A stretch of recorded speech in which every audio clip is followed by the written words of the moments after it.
कुबेर देव क्षमा मुझसे नहीं, महादेव और माता पार्वती से मांगी। केवल वो ही गजानन को शांत कर सकते हैं। शीघ्र जाइए और उनसे सहायता की गुहार लगाइए। किंतु कैसे देवराज? गजानन की सूंड मेरे पीछे पड़ी है। कुबेर देव, आप शीघ्र कैलाश पहुंचे। मैं और अन्य देवता मिलकर गजानन को रोकने का प्रयास करते हैं। आप शीघ्र जाइए।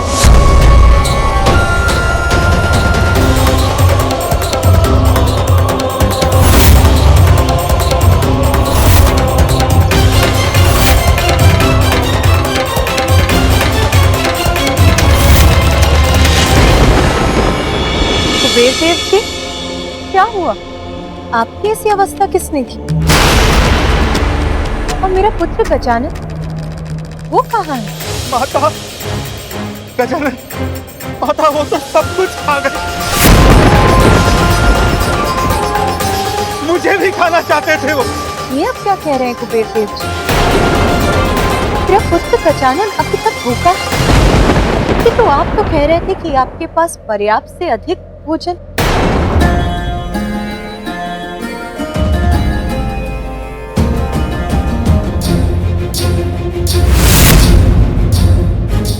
मुझे और भोजन चाहिए।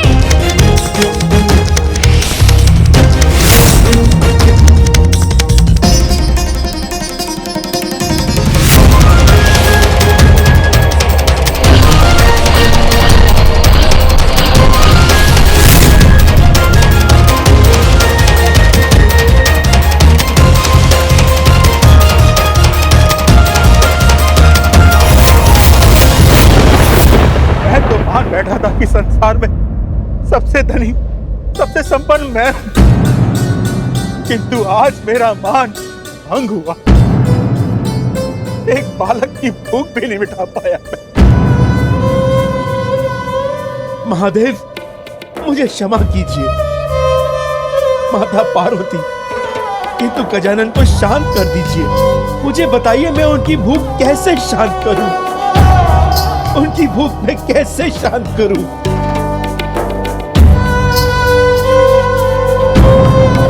गजानन, कृपा कर शांत हो जाइए। किंतु मैं अभी भूखा हूँ, मुझे और भोजन चाहिए। हमारी विनती स्वीकार कीजिए गजानन और शांत हो जाइए।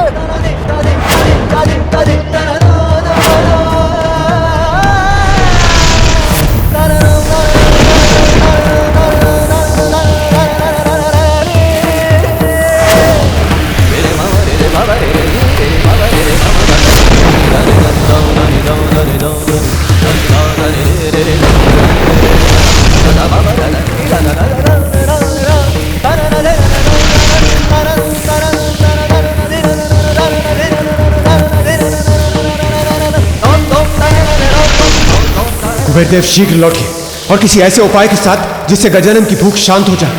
अन्यथा हम में से कोई भी सुरक्षित नहीं बचेगा। मुझे क्षमा कर दीजिए महादेव।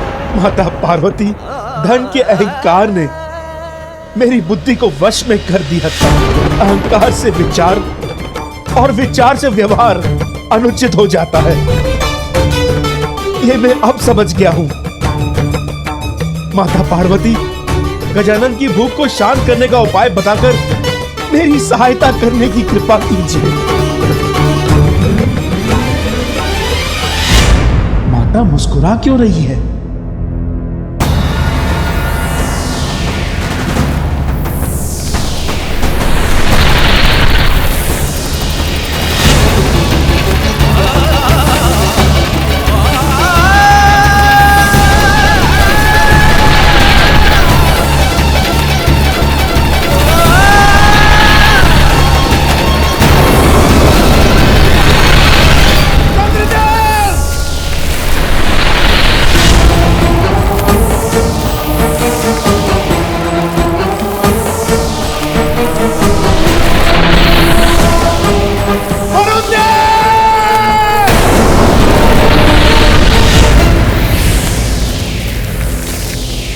गजानन, दया कीजिए हम पर, शांत हो जाइए।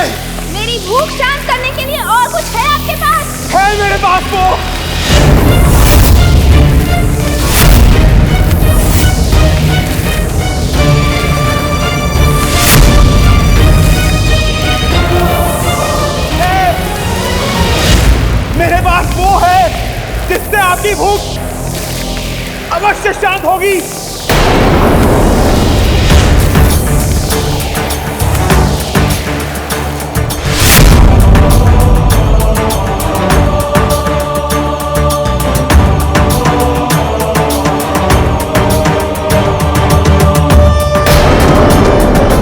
पवित्र बेलपत्र से गजानन की भूख मिटाने चले हैं कुबेरदेव। कैसी मूर्खता ही।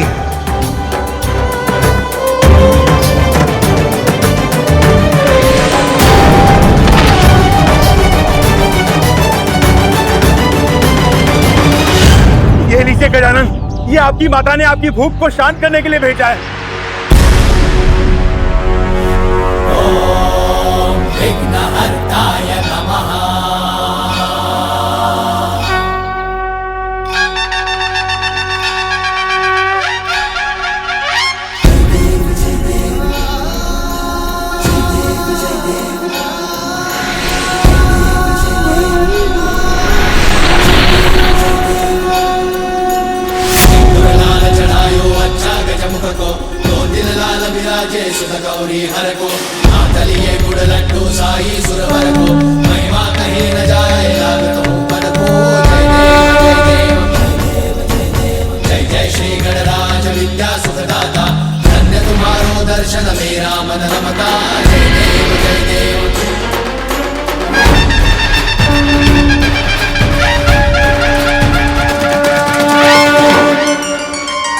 मात्र एक बेलपत्र माता? हाँ, इस बेलपत्र पर आप विभूति से महादेव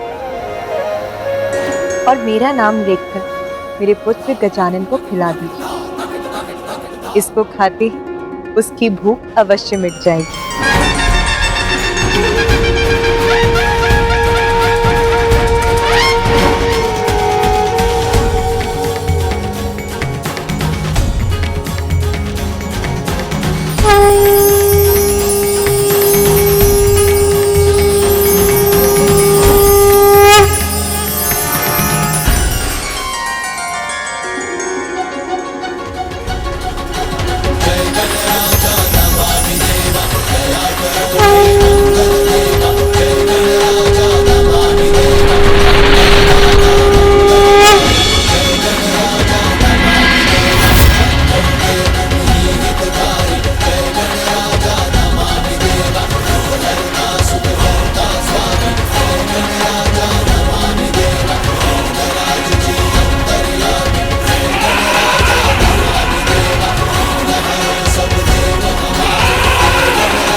अब मैं तृप्त हुआ।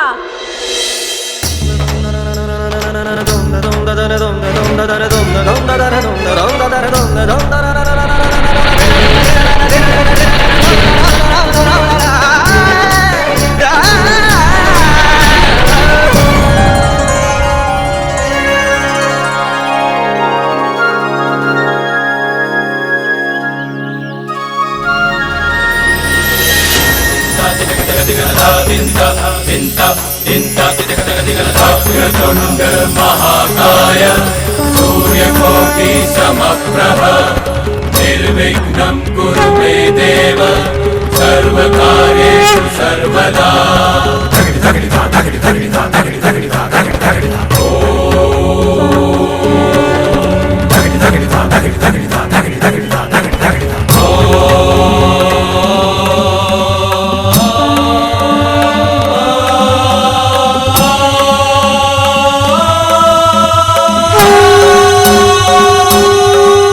प्रभु, मुझे क्षमा कर दीजिए प्रभु।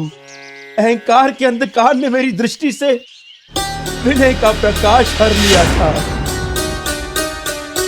धन का इतना अहंकार हो गया था मुझे कि जिनकी कृपा से मुझे सब कुछ प्राप्त हुआ, उन्हीं महादेव के समक्ष मैंने अभिमान पूर्वक व्यवहार किया। मेरे साथ जो हुआ अच्छा ही हुआ। आज मेरे नेत्र पुनः खुल गए प्रभु। हाँ कुबेर, महादेव ने आपको संपूर्ण सृष्टि के धन का रक्षक नियुक्त किया था, किंतु आप तो स्वयं को उसका स्वामी मान बैठे। धन का मद व्यक्ति का विवेक हर लेता है। वो भूल जाता है कि जो भी उसने प्राप्त किया है वो उसकी योग्यता तथा ईश्वर की कृपा है। और ये भी सत्य है, जो आज उसका है वो कल किसी और का होगा, क्योंकि एक दिन इस नश्वर शरीर का अंत अवश्य होगा। ईश्वर के दिए धन से दुखियारों की सहायता और दान कर्म करने के स्थान पर जो उसका अहंकार करते हैं, उनके साथ वही होता है जो आपके साथ हुआ। रक्षक को स्वामी बनने की भूल कभी नहीं करनी चाहिए। मैं कभी नहीं भूलूंगा प्रभु। मुझे क्षमा कर दीजिए, मुझे क्षमा कर दीजिए।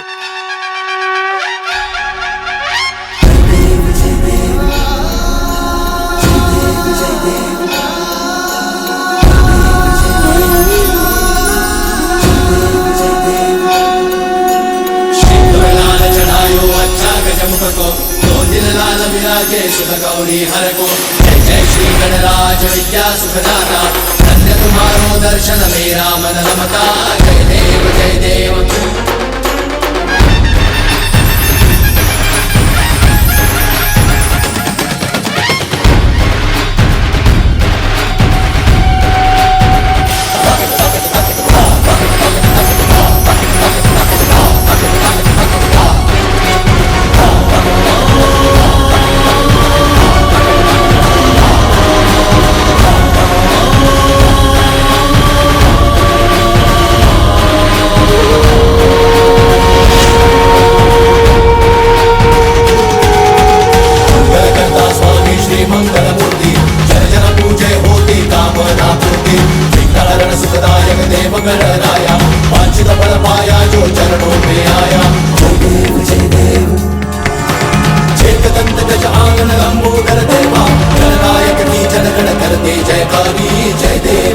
प्रभु, आपने मुझे सब कुछ लौटाकर एक अवसर देने की कृपा की है। इस बार इस धन का मैं मात्र रक्षक बनकर रहूंगा।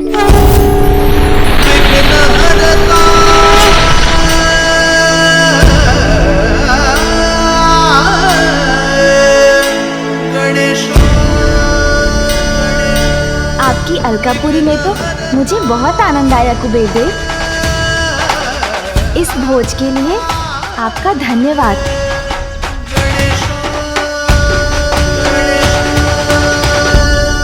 कुबेर देव जी, अब तो मेरा भोजन हो गया, इसलिए मुझे कैलाश लौटना चाहिए।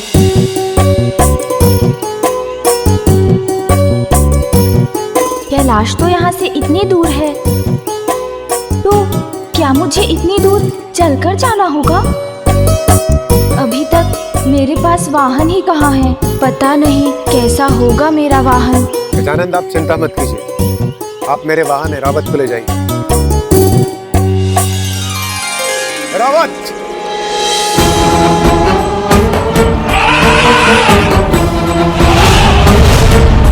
चलिए एरावत जी, मुझे कैलाश लेकर चलिए।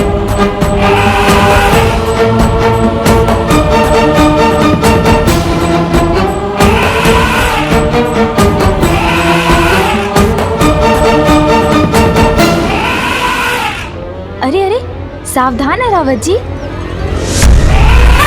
अरे, मुझे गिरा मत दीजिएगा।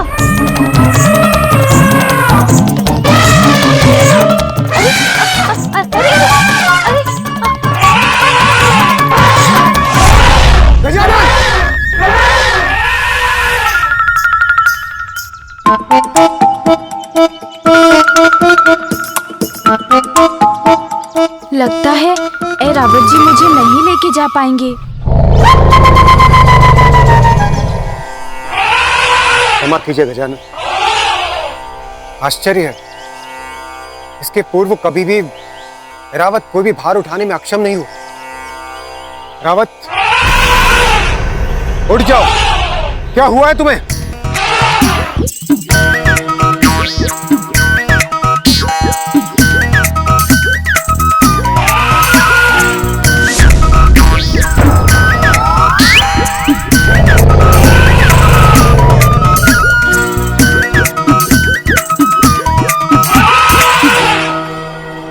रावत जी गजानन को ले जाने में असमर्थ, तो उन्हें मेरा वाहन ले जाएगा। मेरा वाहन भी गजानन की सेवा में प्रस्तुत है। आप सभी को मेरा धन्यवाद, किंतु मुझे प्रतीत होता है आपके वाहन नहीं उठा सकेंगे मुझे। मेरा भार तो मेरा वाहन ही संभाल पाएगा, किंतु वो मुझे कब मिलेगा ये नहीं पता।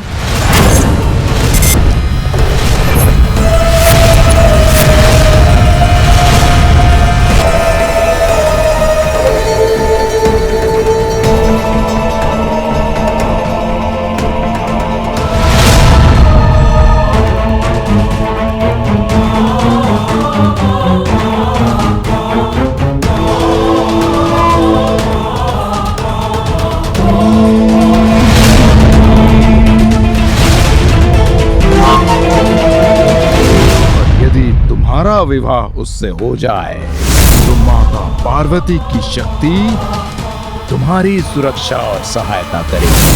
शीघ्र ही मुझे असुरी कन्या सुविनी को ढूंढना है।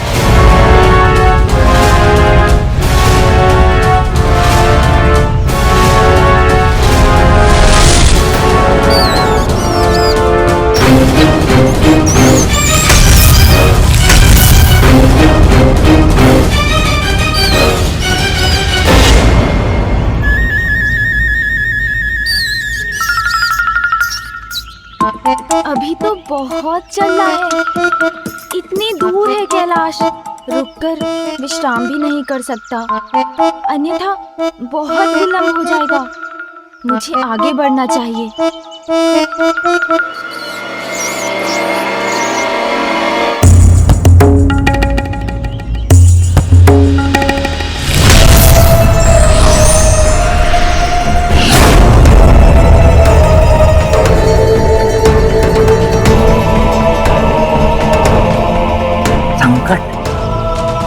संकट की गंध आ रही।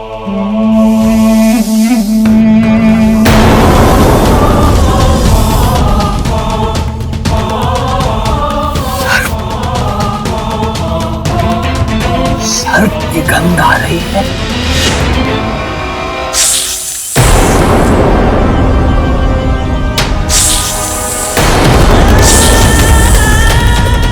फुफकार तो सुनाई दी मुझे, किंतु दिखाई कुछ नहीं दे रहा है।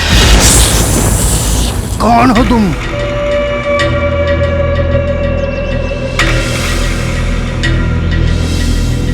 सामने क्यों नहीं आते? सामने आओ। यहाँ किसी को प्रवेश करने की अनुमति नहीं है।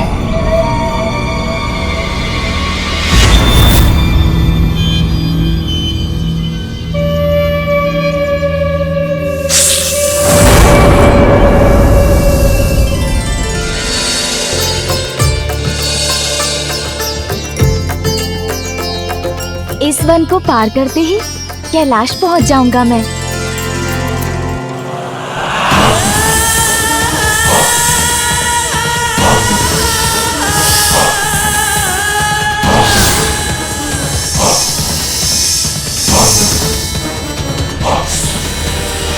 खुशी का सुर हूं मैं, वन के उस पार जाना है, जाने दो।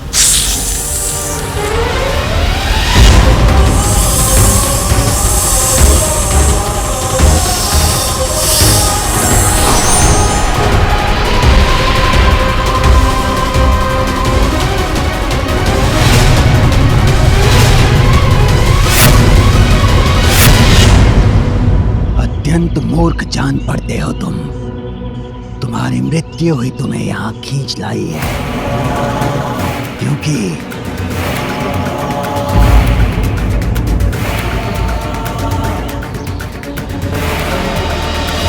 चूहों को सूंघ लेता हूं मैं।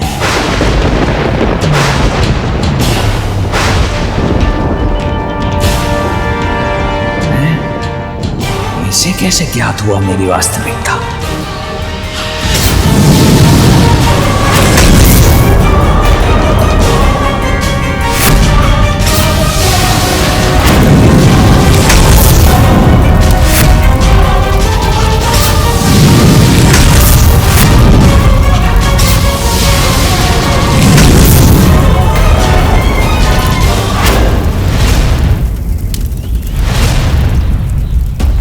ये किसकी चित्कार थी?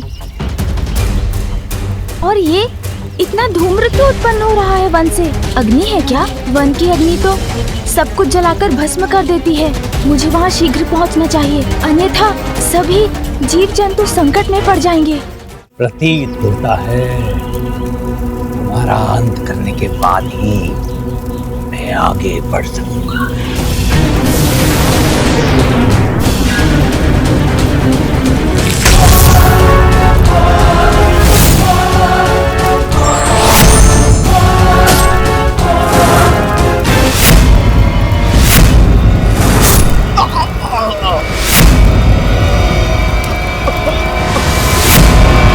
बहुत समय व्यर्थ कर चुका हूं मैं इस नाग पर। शीघ्र अति शीघ्र सुबेनी को ढूंढना है मुझे। उसका तप संपन्न हो और इससे देवी पार्वती का वरदान प्राप्त होने के पूर्व उस तक पहुंचना है मुझे।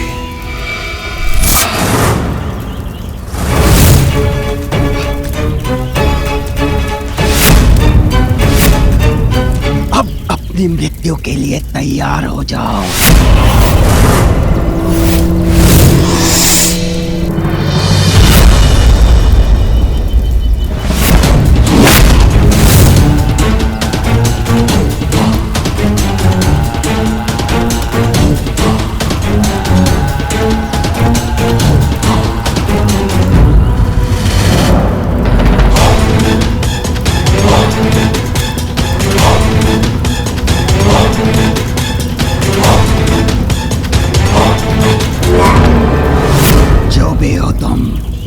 जहां से भी आए हो, जीवित नहीं जा सकोगे।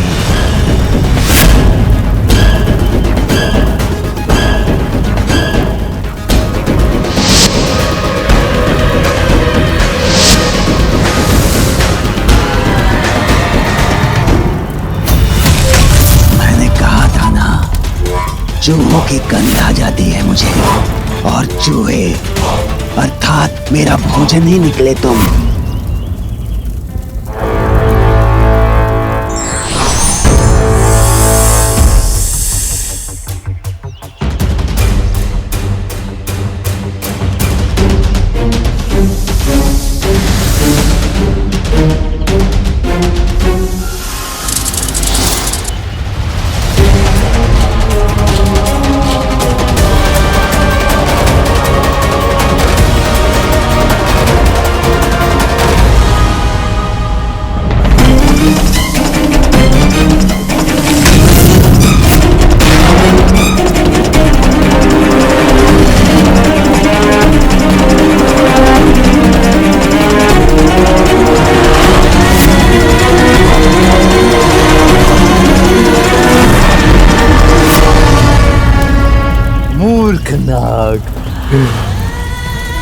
खुशी का असुर को निकलने चला था, किंतु ऐसा कोई बंधन नहीं खुशी का असुर काट न सके।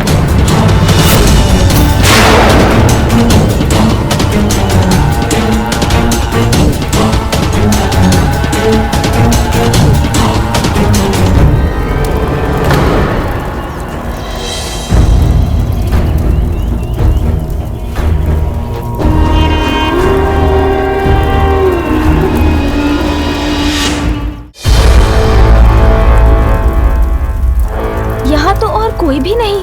प्रतीत होता है कि इन विशाल सर्प जी की मृत्यु इनके ही विष से हुई है।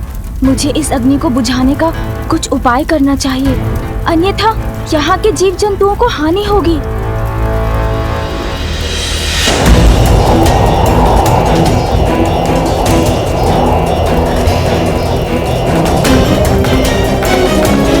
अब इस विशाल जलते हुए शरीर से किसी को भी हानि नहीं पहुंच सकती।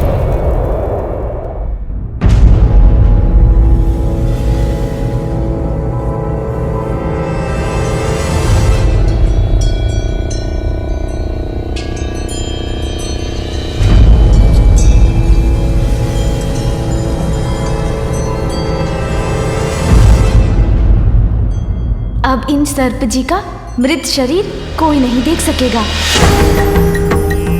मृत्यु में तो विशाल से विशाल जीव को भी शांति से रहने का अधिकार है।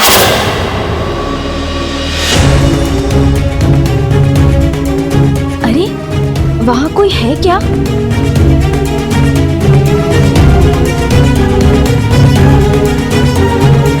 इस बालक ने हमारे एक अग्रज का वध कर दिया। अभी जाकर सभी को बताता हूँ।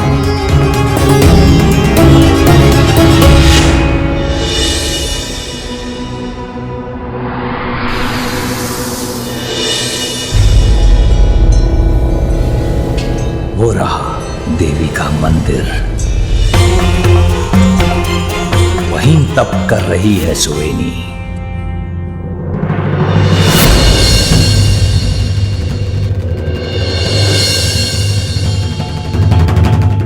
चोरी स्वभाव है मेरा। कोई और अवसर होता तो उठा ले जाता इस कन्या को। गुरुदेव शुक्राचार्य ने कहा है इसे देवी पार्वती का वरदान प्राप्त होने के बाद ही मैं इससे विवाह करूं। प्रतीक्षा करूंगा मैं, तब तक मैं प्रतीक्षा करूंगा।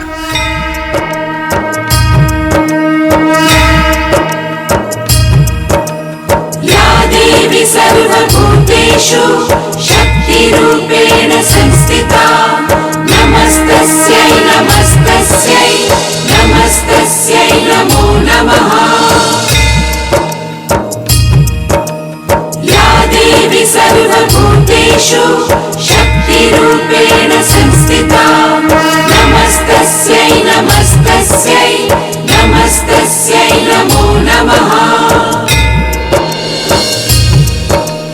या देवी सर्वभूतेषु शक्तिरूपेण संस्थिता नमस्तस्यै नमस्तस्यै नमस्तस्यै नमो नमः।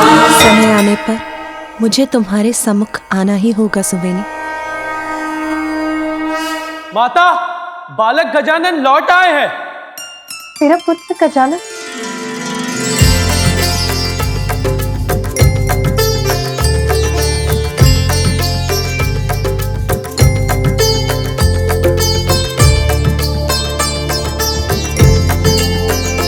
प्रणाम पिताश्री। पुत्र? प्रणाम माँ। आयुष्मान भव पुत्र।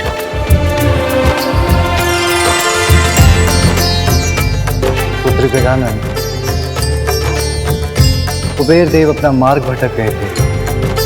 तुमने उन्हें उचित मार्ग दिखाकर बहुत उत्तम कार्य किया है। पुत्र गजानन, तुम थक गए हो, तुम्हें विश्राम करना चाहिए। महादेव, महादेव सहायता कीजिए। महादेव रक्षा कीजिए। माता रक्षा कीजिए। क्या हुआ ऋषिवर? कैसे संकट का सामना कर रहे हैं आप? माता, यज्ञ की सामग्री एकत्रित करने के लिए हमें आश्रम के निकट वन में जाना पड़ता है, किंतु वहां कुछ मायावी सर्प घुस आए हैं। वो हमें वन में प्रवेश करने नहीं दे रहे हैं। उन सर्पों ने हमारा जीवन नर्क बना दिया है प्रभु, हमें उनसे छुटकारा दिलाइए। ऋषिवर, आप चिंता मत कीजिए, मैं चलूंगा आपके साथ और आपका ये संकट दूर करूंगा।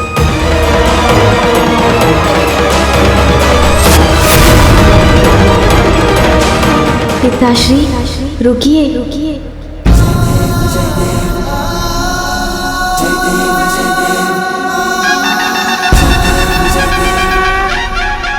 मेरे होते हुए आप कष्ट क्यों करेंगे पिताश्री?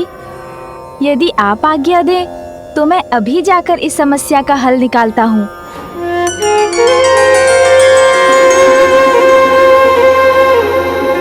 धन्य है, योग्य है आपके पुत्र महादेव। उसी पुत्र का होना सार्थक होता है जो अपने माता पिता का दायित्व स्वयं अपने ऊपर ले ले।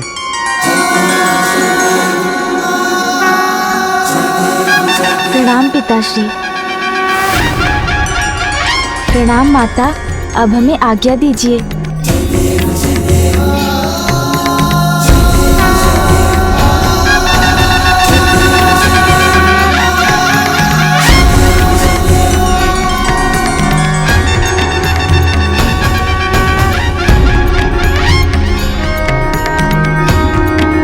तुम्हें विश्वास है ऐसा ही हुआ था। मैंने अपने नेत्रों से उस गजमुख बालक को देखा। उसने हमारे अग्रज सदस्य का अंत किया और उनका मृत शरीर वन में एक स्थान में गाड़ दिया। शत्रु, कोई शत्रु घुसाया हमारे वन में, उसको उचित पाठ पढ़ाएंगे हम।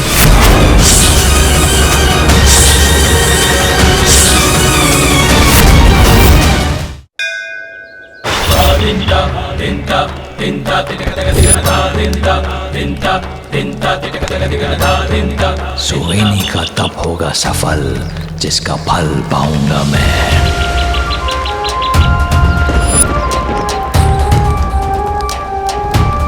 कैसे प्रसन्न करूं माँ आपको? दर्शन दीजिए माँ, मेरी पुकार सुनिए माँ।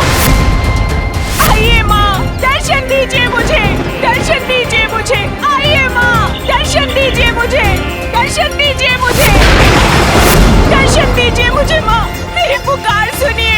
आइए माँ, दर्शन दीजिए मुझे।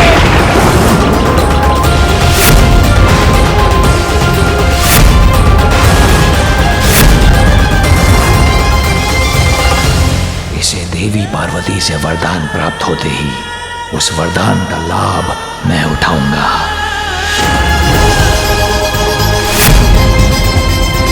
मेरे इतने कठोर तप करने के बाद भी यदि आप नहीं आए माँ, तो मैं इसी हवन कुंड में प्रवेश करके अपने प्राणों की आहुति दे दूंगी। अवश्य देवी पार्वती को सुवेनी वो वरदान देने के लिए विवश कर देगी जिसको अपना अस्त्र बनाकर मैं उन्हीं के पुत्र को पराजित करूंगा।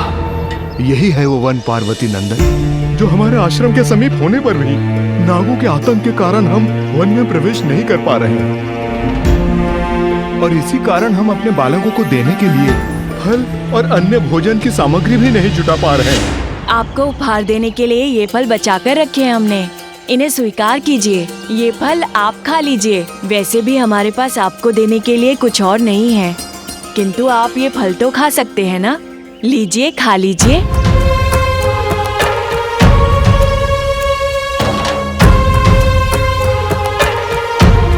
अभाव में भी जो दान देने का भाव रखे, उसका हृदय कितना विशाल है। ऐसे सहृदय बालकों को कष्ट हो, ये मैं नहीं सहूंगा।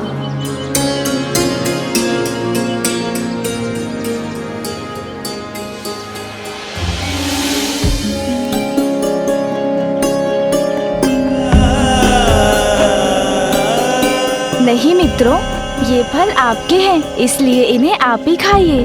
वैसे भी मुझे इस समय भूख नहीं है। मैं वचन देता हूँ, अब यहाँ किसी को भी संकट में नहीं रहने दूंगा।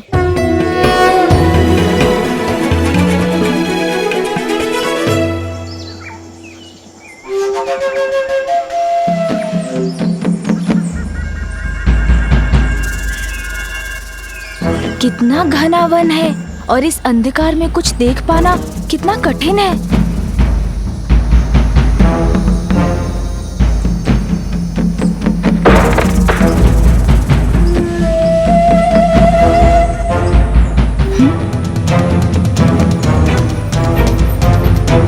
ऐसा प्रतीत हुआ जैसे कोई और भी है यहाँ।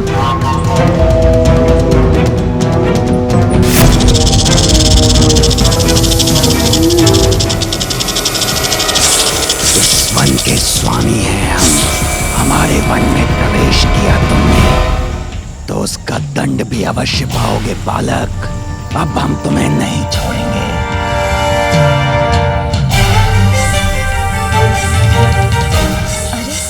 नागों ने तो घेर लिया मुझे। तुम्हें जकड़ लेंगे बालक, फिर तुम्हारे प्राण हरेंगे हम। यही है तुम्हारा दंड, हमारे वन में आने का दुस्साहस करने का। अब मृत्यु के लिए तैयार हो जाओ बालक।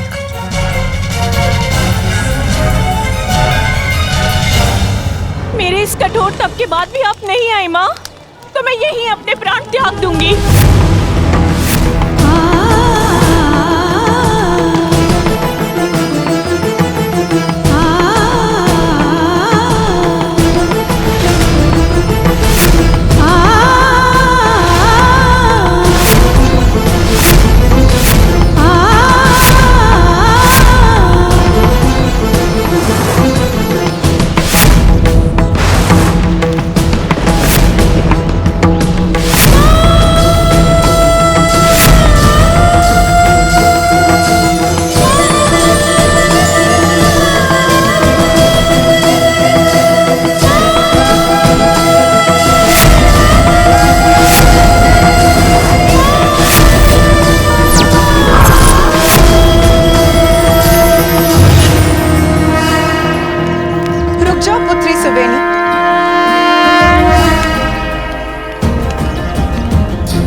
माता,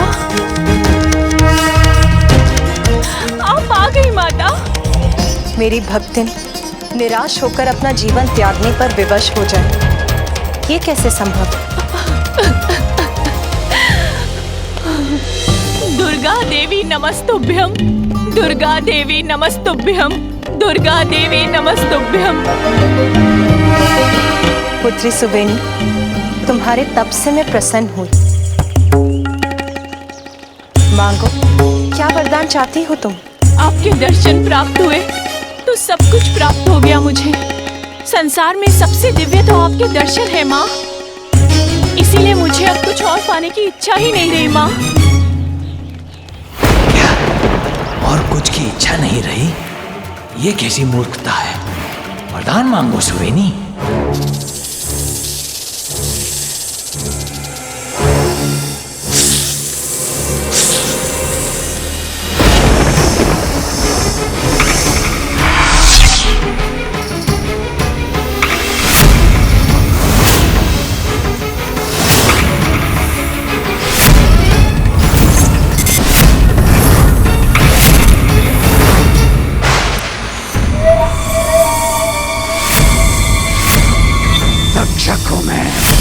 तुम हम नागों के शत्रु हो, क्योंकि तुमने हमारे एक नाग का अकारण ही वध किया है।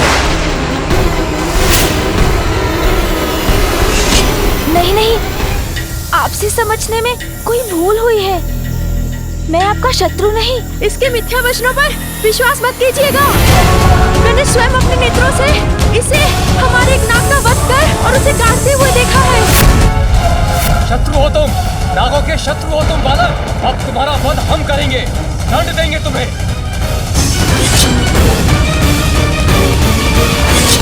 मैं आपका शत्रु नहीं हूँ। मैंने एक मृत नाग का शरीर देखा अवश्य था, जिसे ससम्मान गाड़ा भी था मैंने।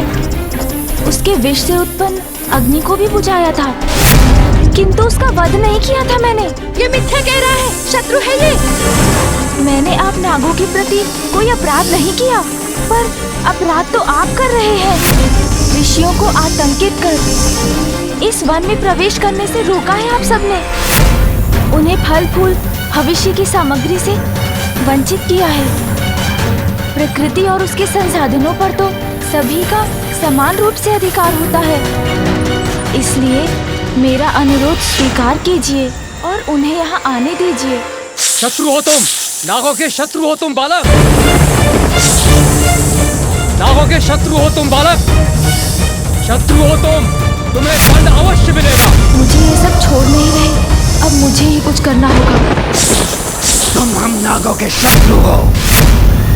शत्रु हो तुम, नागों के शत्रु हो तुम बालक।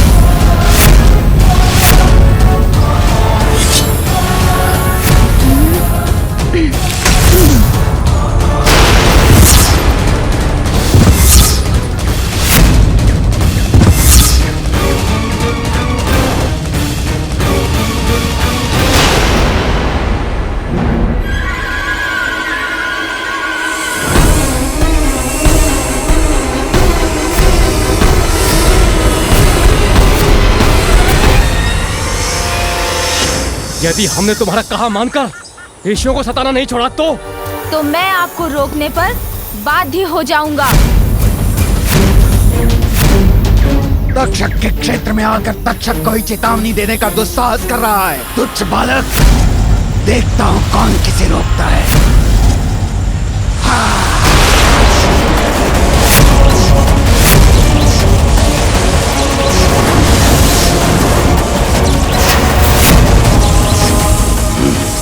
ये कैसे संभव है? इसने मेरे विष को कैसे रोक लिया?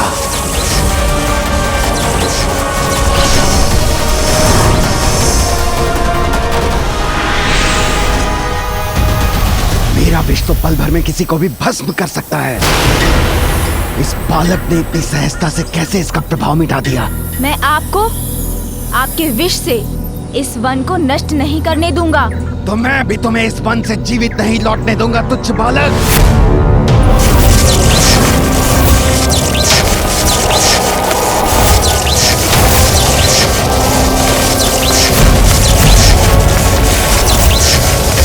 अब तुम्हारा अंत निश्चित है बालक।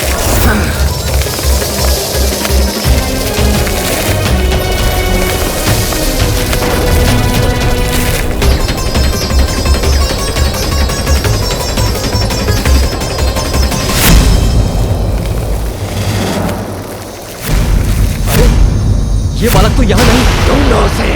ढूंढने की क्या आवश्यकता है, मैं तो यहाँ हूँ।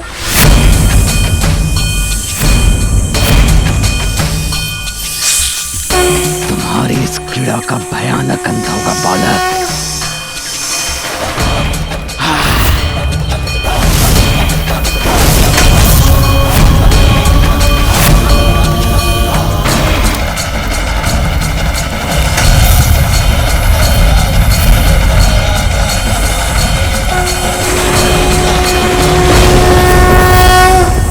देखा बालक, इस विष का कोई तोड़ नहीं। अग्नि प्रज्वलित कर किसी को भी भस्म कर सकता है ये।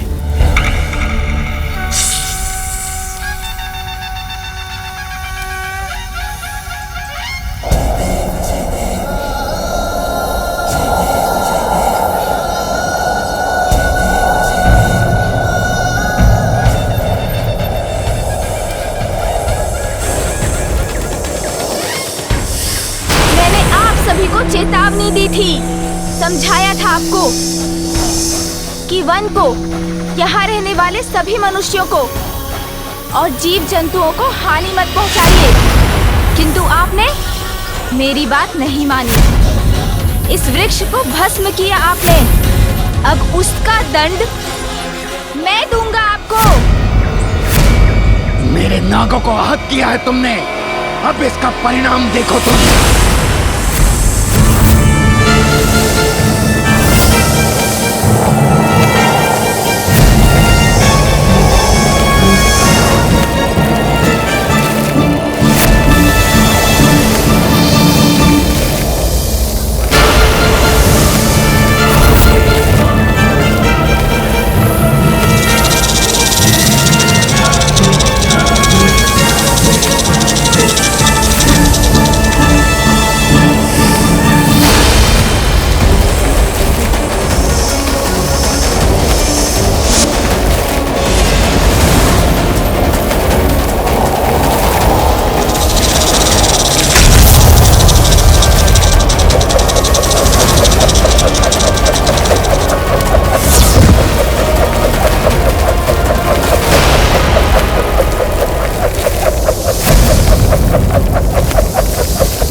तुम्हारी भक्ति अद्वितीय है सुवेनी, इतना कठोर तप किया है तुमने, इसीलिए वरदान प्राप्त कर अपने तप को सफल करो।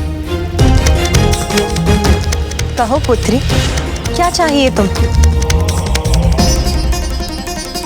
मांगो सुवेनी, मांगो वरदान मांगो, मांगो मांगो। माता, आप भी तो एक नारी हैं और एक नारी के मन को अच्छे से समझती हैं।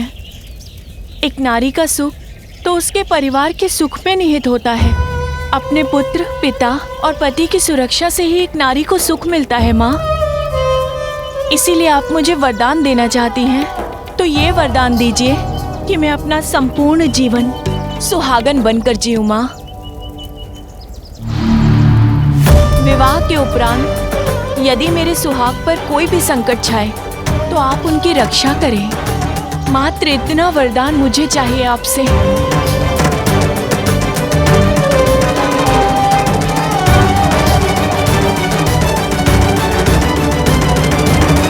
तथा तथास्तु तथास्तु तथास्तु तथास्तु।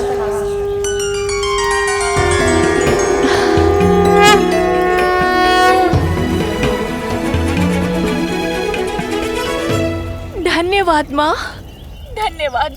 पुत्री सुवेनी, शीघ्र तुम्हारे पति से तुम्हारा परिचय होगा। मंदिर से बाहर निकलते ही पूजा के इन पुष्पों को बाहर उछाओ। ये पुष्प जिस भी दिशा में गिरेंगे, उस दिशा में जिस पर भी तुम्हारी प्रथम दृष्टि पड़ेगी, उसे ही अपने पति के रूप में स्वीकार। पुत्री, अपने हाथ ऊपर करो।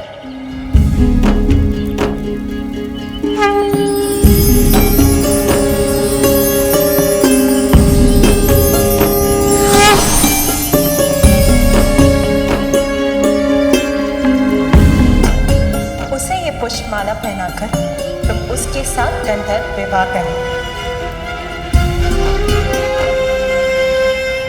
इस माला के प्रभाव से उसका शरीर वृक्ष के समान शक्तिशाली हो जाएगा।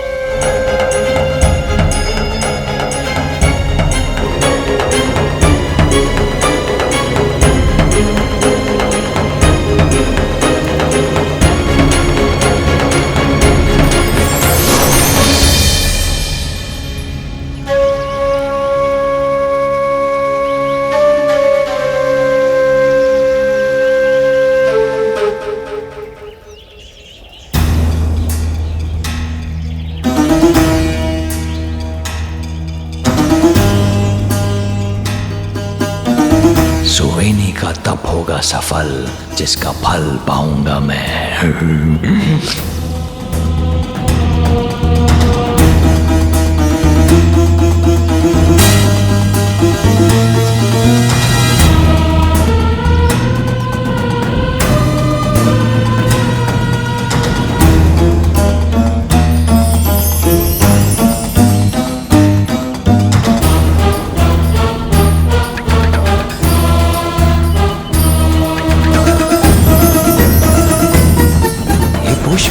मुझसे दूर क्यों जा रहे हैं?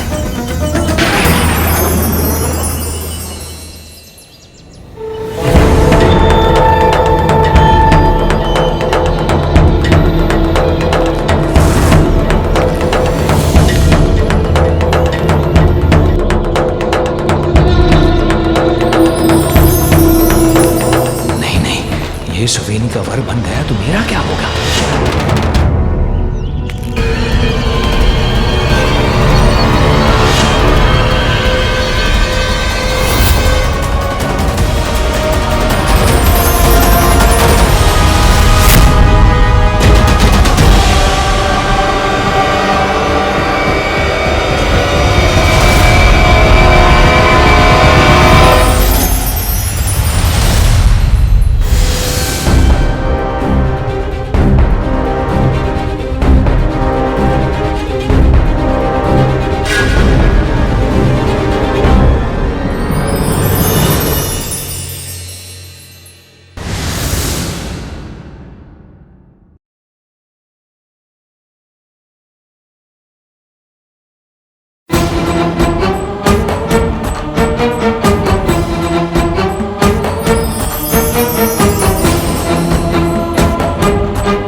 कौन है? कितना कुरूप मुख है इनका।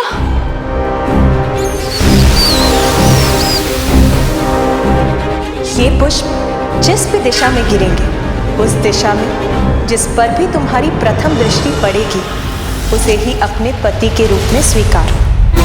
ये कुरूप मूषक मेरा स्वामी।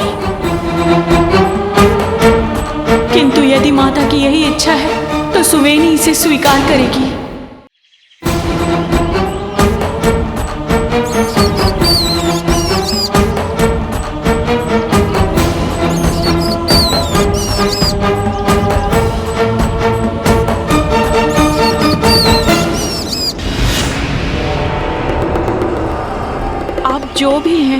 जैसे भी हैं, माता ने आपको मेरे लिए चुना है, इसीलिए मैं आपको अपने पति के रूप में स्वीकार करती हूँ।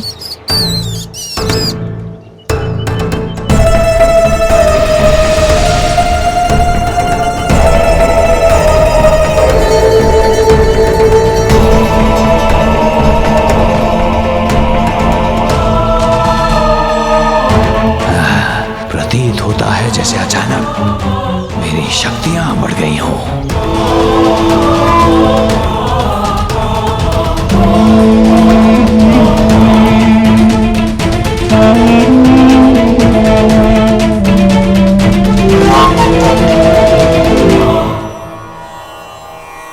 सफल हो गए मुशिकासुर सुवेनी से विवाह करने में।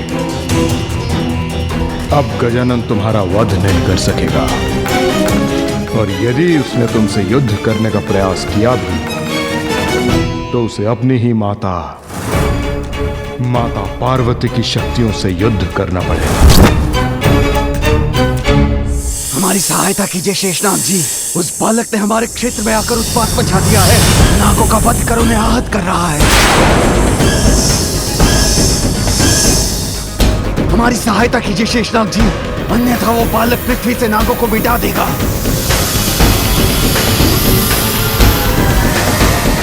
अब मुझसे पराजित होने के बाद ये नाग ऋषि मुनियों को पीड़ा देने का साहस नहीं करेंगे। मैं जाकर उन ऋषियों को बता देता हूँ।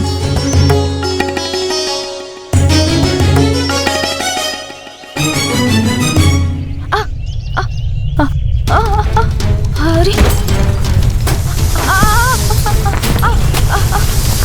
अरे अरे ये भूकंप कैसे उत्पन्न हो रहा है? ध्वनि सुनाई दे रही है किंतु कुछ दिखाई नहीं दे रहा है मुझे।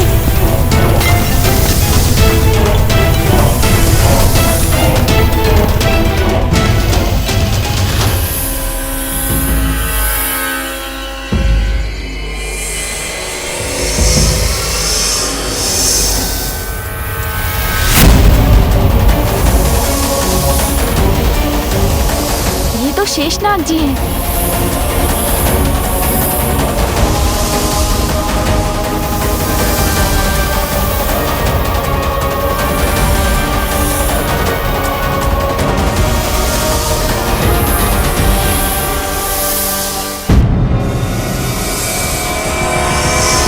शेषनाग जी, तुम उद्दंड हठी अहंकारी, ये तो तभी ज्ञात हो गया था मुझे जब तुमने बैकुंठ आकर मेरे प्रभु श्री हरि का शंख चुराया था और उन्हें अपने पीछे भागने पर बाध्य किया था। किंतु इस बार नागों और सर्पों को आहत कर तुम सभी सीमाएं लांघ चुके हो। किंतु शेषनाग जी, सुनने सुनाने को अब कुछ शेष नहीं, तुम्हें उचित पाठ सिखाना ही होगा, और वो पाठ मैं सिखाऊंगा तुम्हें।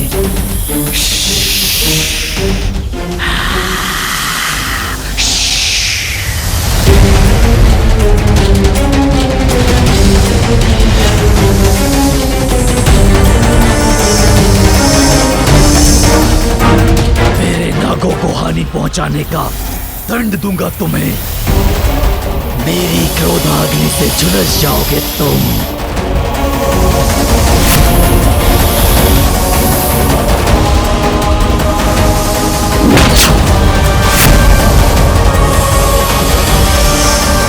शेषनाग जी पर इस शिला से किसने प्रहार किया?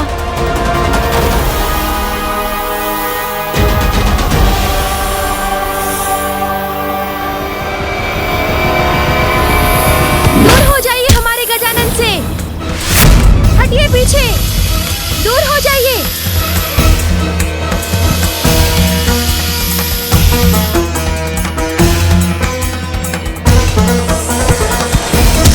हमसे शत्रुता करोगे तो हमारे वार देने पड़ेंगे आपको। मित्रों, इनके अनगिनत शिशु को वार कर आग कर दो।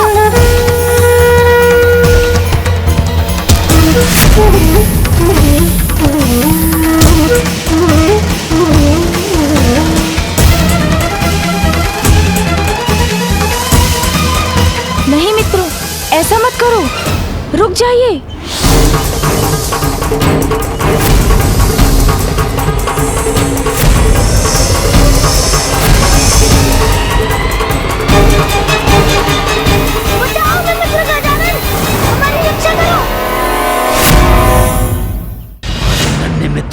तुम्हारी सहायता के कारण संकट में पड़ जाएंगे गजानन। क्या तुम में इतना साहस है कि तुम इनकी सहायता करने के लिए मेरे लोक में आकर मुझसे संघर्ष करो?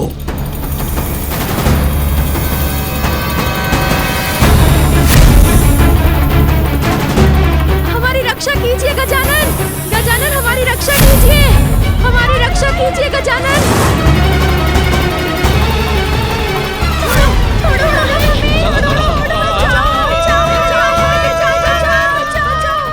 ये फल आप खा लीजिए। वैसे भी हमारे पास आपको देने के लिए कुछ और नहीं है, किंतु आप ये फल तो खा सकते हैं ना।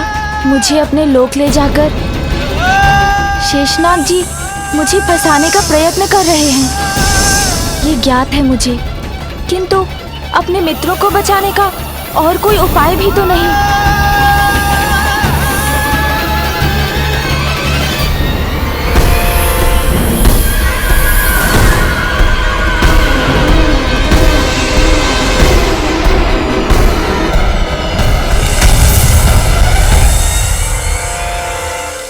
आप कहाँ रहते हैं स्वामी? मैं आपके साथ कहाँ रहूंगी, ये जानने के लिए मैं उतावली हो रही हूँ। स्वर्ग में रहोगी तुम रानी सुवेनी। स्वर्ग? हाँ देवी सुवेनी, देवताओं को धूल चटाने और स्वर्ग से हटाने के बाद मैं तुम्हें वहां की रानी बनाऊंगा।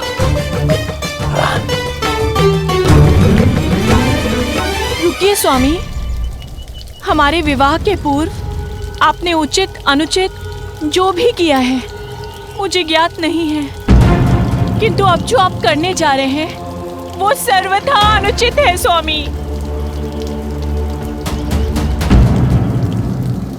इस विचार को त्याग दीजिए स्वामी। यदि यही आपका स्वभाव है तो मेरे लिए, अपनी पत्नी के लिए स्वभाव को परिवर्तित कर लीजिए।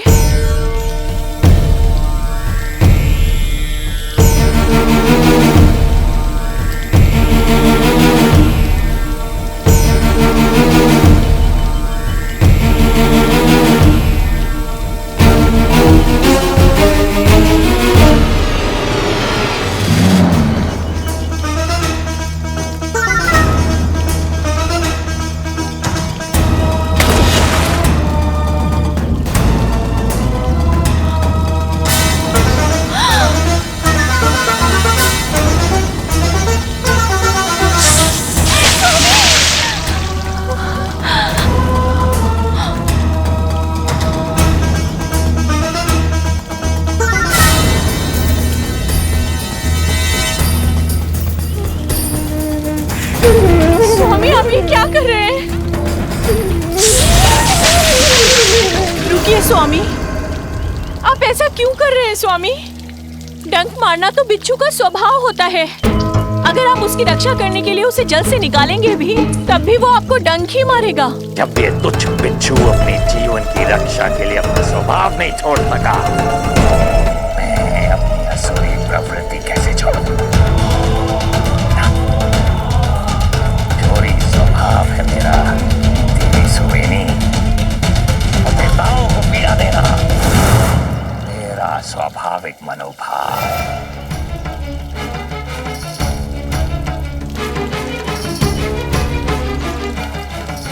स्वर्ग जा रहा हूं मैं रानी, मेरे आने तक तुम यहाँ मंदिर के पास मेरी प्रतीक्षा करना।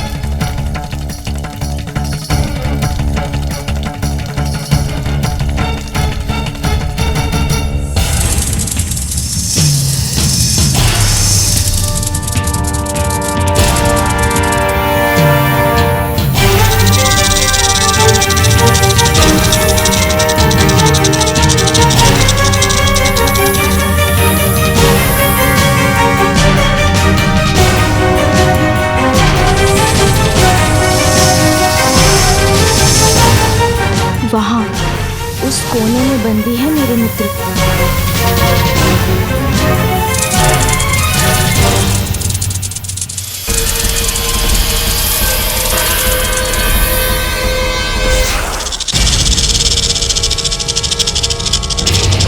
अरे कुछ था यहाँ, किंतु दिखाई क्यों नहीं दिया मुझे?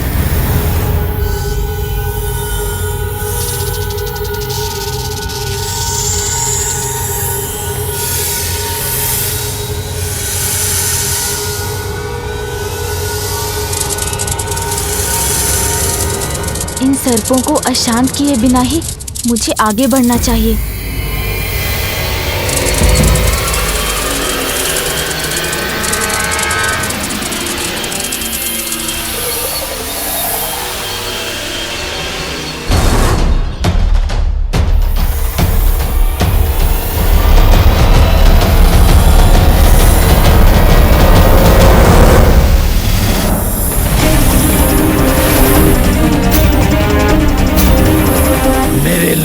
तुम्हारी मनमानी नहीं चलेगी बालक। यहाँ जो मैं चाहूंगा वही होगा। ये बालक मेरे बंदी हैं, तुम्हें इन्हें छुड़ाने की अनुमति नहीं है।